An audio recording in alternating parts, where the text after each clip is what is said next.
자, 어제 2심 선고가 있었는데 지금 송철호 전 울산시장과 황운하 의원의 결과가 무죄로 나왔습니다. 굉장히 놀랄만한 결과가 나왔는데요. 어제 모습 보겠습니다. 어둠 속에서 진실의 승리를 보여주신 재판부에 감사드립니다. 지난 5년 동안 억울한 누명을 쓰고 긴 시간 재판받는 고통을 겪어왔지만 이제 법원이 현명한 판결을 내려주어 지난 그 고통을 또 지난 불명예를 회복할 수 있게 되어서 무척 기쁘게 생각합니다.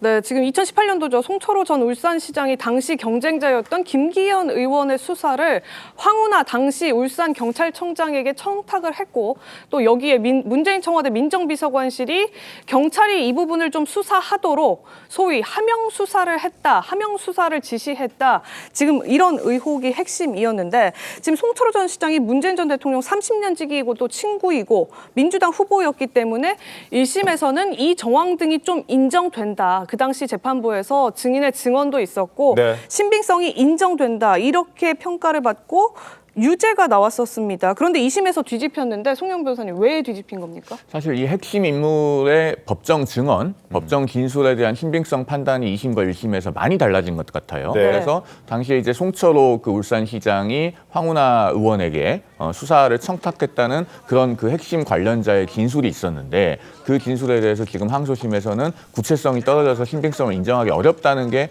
판단의 핵심인 걸로 보입니다. 네. 그런데 이제 이 부분에서 한 가지 우리 언론에서 좀 추가로 확인 내지는 취재를 해봤으면 하는 것이 어떤 게? 이 인물이 1심에서 법정 진술을 했는데 항소심에서 다시 불러서 증인심을 한 결과인지 아니면은 그 1심에서의 증언 녹취서만 보고 항소심 재판부가 판단을 한 결과인지 이 부분은 한번 좀 정확하게 확인을 해줬으면 좋겠어요. 네. 왜냐하면은 대법원 판례가 지금 어떻게 돼 있냐면 1심에서 직접 그 진술한 증인에 대해서 네. 항소심 재판부가 그 기록만 보고 1심에서 신빙성을 부여한 증언에 대해서 쉽사리 그 판단을 뒤집지 말라는 그 대법원 판례가 있습니다. 왜냐하면 공판 중심주의의 특성상 그 1심에서 재판부가 오관으로 다 보고 판단을 한 것 아니겠습니까? 그 증언의 신빙성에 대해서 그것을 활자만 보고 항소심에서 반대로 판단하는 것이 가급적 좀 자제되어야 된다는 게 지금 대법원 판례 취지거든요. 그러니까 뭐 반대할 때는 중간에 그러면 한 번 더 증인을 불러서 물어본다던가 뭐 신문을 한다던가 그렇죠. 이런 조치가 좀 있었어야 됐다. 그게 있었는지 없었는지 저도 정확하게 예. 알기가 어려운데 이 부분은 우리 언론에서 한번 추가로 확인을 해봤으면 좋겠고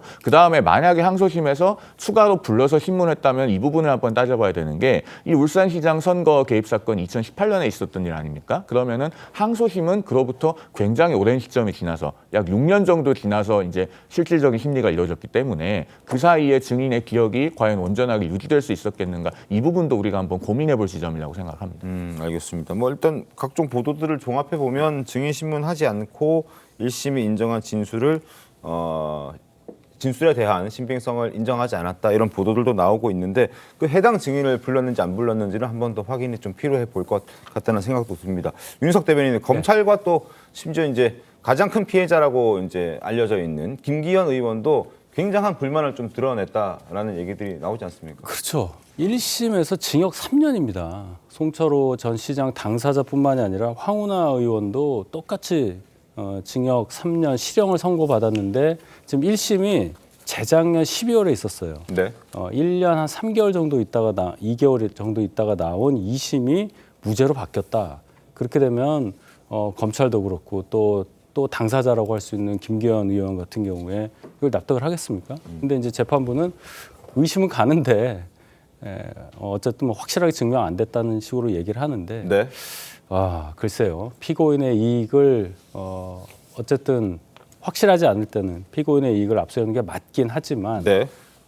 저희 일반 대중의 입장에서는 확실히 이 납득이 안 가는 판결이다. 뭐 대법원 마지막 판결을 지켜보자 이런 말씀을 드릴 수밖에 없지만 네. 정치적인 부분에서 이 사법적 판단이 개입이 돼서 뭔가가 이렇게 극명하게 바뀌는 이 상황 하루라도 빨리 벗어나고 싶습니다.